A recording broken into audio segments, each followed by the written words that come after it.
Welcome to our e-learning video on the subject of church and state.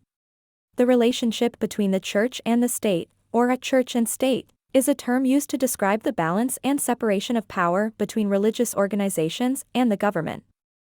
This concept has been the subject of much discussion and debate throughout history, as different societies have approached the relationship between religion and politics in a variety of ways. One of the earliest examples of church and state is seen in ancient Rome, where the emperor was considered to be a divine figure and the head of both the government and the religion.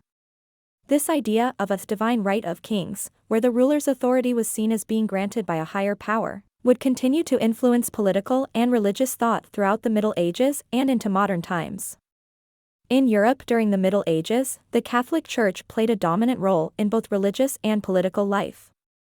The Pope was considered to be the ultimate authority in spiritual matters, while the monarchs held political power. This relationship between church and state was challenged during the Reformation, as Protestant leaders sought to establish a separate and more independent church. The idea of a separation of church and state, in which the government would not endorse or support any particular religion, was first proposed by Enlightenment philosophers such as John Locke and Jean-Jacques Rousseau.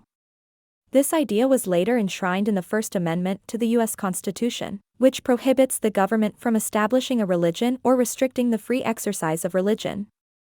In recent decades, the relationship between church and state has continued to be a contentious issue, particularly in discussions about religious freedom, the role of religion in the public sphere, and the funding of religious organizations by the government.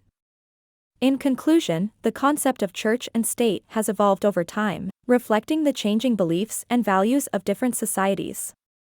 Despite the challenges and debates, the ideal of a balance between religious freedom and government authority continues to be a critical part of democratic societies around the world. Thank you for watching. We hope you found this video informative and engaging.